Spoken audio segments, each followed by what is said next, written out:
अगर आपकी juicer machine ख़राब हो गई है और उस पे गंदे गंदे दाग बन गए हैं जिसकी वजह से आप उसे बदलने का सोच रहे हैं यानी कि नई लेने का सोच रहे हैं, तो रुकिए, अभी सब्र कर जाइए और मेरे बताए हुए तरीके पर अमल करें। जूसर मशीन को नए जैसा बनाने वाली मेरी ये ट्रिक आपको हैरान कर देगी और आपके बहुत से पैसे भी बचाएगी। अगर आप नई खरीद लेंगे तो इसकी जगह आप मेरे बताए हुए तरीके पर अमल करें और अपनी पुरानी खटार जूसर मशीन को नया जैसा बनाए, वो भी 1 रुपया लगाए। इसके अलावा भी मैं आपके साथ कुछ बातें और कुछ ट्रिक्स शेयर करूंगी जो कि आपकी ज़िंदगी में बहुत ज़्यादा काम आने वाली है। तो चलिए टाइम ज़ाया नहीं करते हैं, अपनी टिप नंबर स्टार्ट करते हैं। बिस्मिल्लाहिर्रहमानिर्रहीम, अस्सलाम वालेकुम, welcome back to my channel. Tip number 1 में मैं आपको ये बताऊंगी पालक की कुछ ऐसी टिप्स जो हम नहीं जानते हैं, हमें पता नहीं चलता। हम पालक लेकर आते हैं, इस्तेमाल करते हैं और हमें पता नहीं चलता कि किस तरह से सही तरीका है पालक को काटने का। जिस तरह से आप लोग काटते हैं शायद वो गलत तरीका हो, लेकिन मैं आपको प्रॉपर तरीका बताऊंगी कि पालक को किस तरह से काटना है। आपने कभी गौर किया होगा कि जब भी आप पालक लेकर आते हैं, घर में पालक आती है, उसे काटने के लिए जब खोला जाता है तो अंदर से बहुत ज़्यादा कचरा निकलता है। ऊपर से तो बड़े बड़े पत्ते, अच्छे अच्छे ग्रीन ग्रीन पत्ते नज़र आ रहे होते हैं,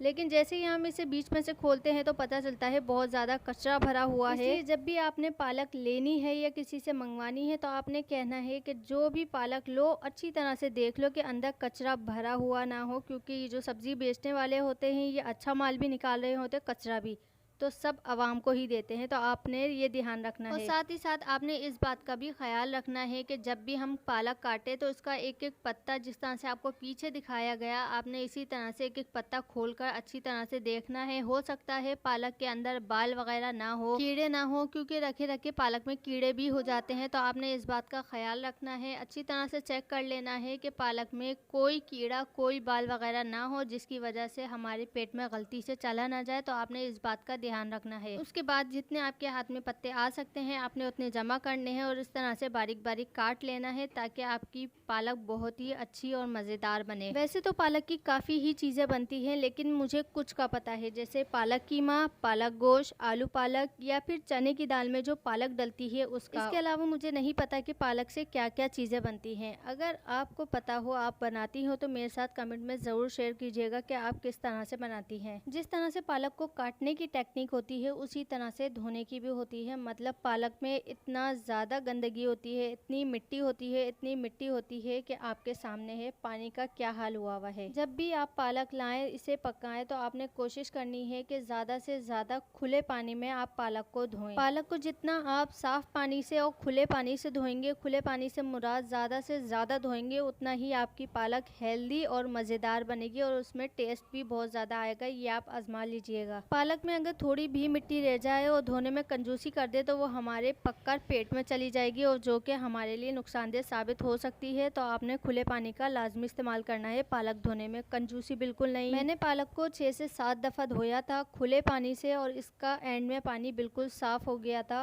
एंड में जब मुझे यकीन आ गया कि हाँ भाई पालक अब साफ़ हो गई है, अब पकने के लिए तैयार है, तो फिर मैंने इसे हंडिया में डाल दिया था। अब मैंने बनाया है पालक आलू। इसमें सबसे पहले मैंने प्याज डाली थी, उसे ब्राउन कर लिया। उसके बाद ज़ीरा, अदरक, लहसुन, पिसी हुई लाल मिर्चें, हल्दी, नमक थोड़ा सा डालना है, ज़्यादा नहीं डालना क्योंकि पालक में अपना नमक होता है। उसके बाद डाले मैंने इसमें टमाटर, थोड़ा सा भूना।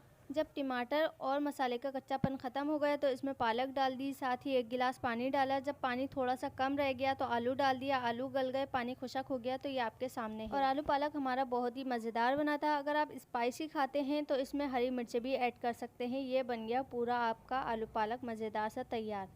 अब स्टार्ट करते हैं अब अपनी टिप नंबर 2। अब जूसर मशीन की आप हालत देख सकते हैं, आपके सामने कंडीशन है, इसकी क्या हालत हो रही है, कितनी गंदी और ख़राब हो चुकी है। मेरी जगह कोई और होता तो शायद इसे हटाकर दूसरी ले लेता, पर नहीं, ये बिल्कुल गलत काम है। आपने टेक्निक इस्तेमाल करनी है। आपके घर में टूथपेस्ट तो सभी इस्तेमाल करते होंगे ना, तो भाई उसका इस्तेमाल कीजिए, ये कब काम आएगा। आपने जगह जगह पूरी जूसर मशीन पे एक एक डॉट लगा देना है टूथपेस्ट का। जो भी आप इस्तेमाल करते हैं कोई मसला नहीं है, आपने इस तरह से डॉट डॉट डॉट डॉट लगा देना है। उसके बाद आपने किसी ऐसे का ब्रश इस्तेमाल करना है जो कि इस्तेमाल के लायक ना हो, मतलब कि ख़राब हो गया हो और बहुत ज़्यादा गंदा हो रहा हो, तो आपने उसी ब्रश का इस्तेमाल करना है। थोड़ा सा पानी लगाना है और बिल्कुल उस तरह से इस मशीन की मसाज करनी है जिस तरह से आप अपने दांतों पर ब्रश पर जाते हैं। जूसर मशीन साफ करने की ये ऐसी टेक्निक है जिसे खुद आप देखकर हैरान रह जाएंगे और सोचेंगे कि टूथपेस्ट तो हमारे सामने होता था मगर हमें क्यों नजर नहीं आया या क्यों हमें समझ नहीं आया कि हम इसे इस तरह भी इस्तेमाल कर सकते हैं। चलिए कोई बात नहीं,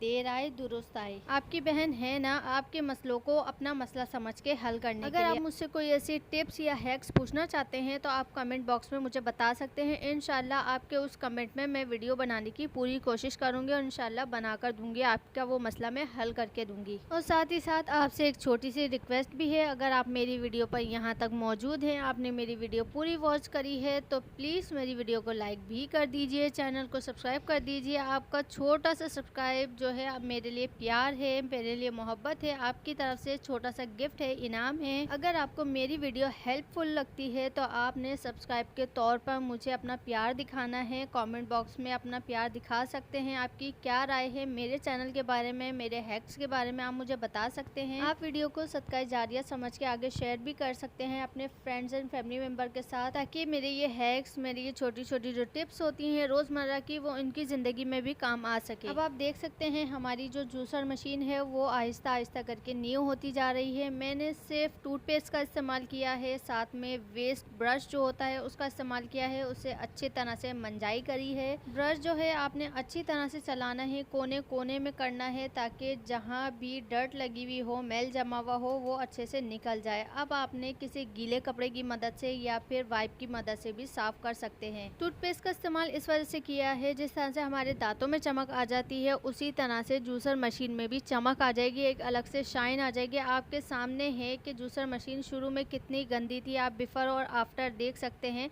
जो थोड़ी बहुत रह गई है वो भी मैं अच्छी तरह से क्लीन कर लूँगी। आपने हाथ के हाथ टूथपेस्ट हल्का हल्का लगाना है और साफ़ करना है, इतना नहीं कि पूरी ट्यूब ख़त्म कर देनी है, बस चंद ही डॉट्स में हमारा काम हो जाएगा। ये छोटी छोटी टिप्स होती हैं, ट्रिक्स होती हैं, कुछ हैक्स होते हैं जो हमारी ज़िंदगी को आसान बना देते हैं। घंटों के काम होते हैं लेकिन इन हैक्स की वजह से मिनटों में हो जाते हैं। लेकिन इसके बाद वाली जो टिप्स है वो भी आपकी ज़िंदगी को बहुत ही आसान बना देगी और रोज़मर्रा में तो लाजमी ही इस्तेमाल होती है। अब आपके सामने है हमारी जूसर मशीन कितनी अच्छी और नई हो गई है और प्यारी भी लग रही है। अगर आप भी ये टिप ट्राई करेंगे तो आपके बहुत ज़्यादा काम आएगी। आपने मुझे कमेंट बॉक्स में ज़रूर बताना है कि ये टिप आपके लिए कैसी रही है। तार आपने नहीं भूलना, तार की भी आपने सफाई करनी है बिल्कुल उसी तरह से जिस तरह से पूरी मशीन की करी है। आई होप कि आपको मेरा ये जुगाड़ू आइडिया बहुत पसंद आया होगा, तो अगर पसंद आए तो वीडियो को लाइक कर दें। टिप्स नंबर 3, जब भी कोई हम दाल, चावल, दूध वगैरह चूल्हे पर रखते हैं तो वो जोश आने के बाद चूल्हे पर गिरने लग जाता है, जिसकी वजह से चूल्हा बहुत ज़्यादा मैसी हो जाता है। तो आपने क्या करना है, जब भी दाल, चावल या दूध रखे तो इस तरह से कोई भी चम्मच पतीली के ऊपर रख दें। अब इसका जो उबाल आएगा वो नीचे नहीं गिरेगा, बल्कि इस चम्मच से टकराकर वापसी ही अंदर रहेगा, बाहर नहीं आएगा, ना ही चूल्हा गंदा होगा। आप इसे ऊपर से ढक भी सकते हैं ताकि कोई चीज़ नहीं करिए। उम्मीद करती हूँ आपको टिप्स एंड हैक्स पसंद आए होंगे। इजाज़त दीजिए, अल्लाह हाफिज़।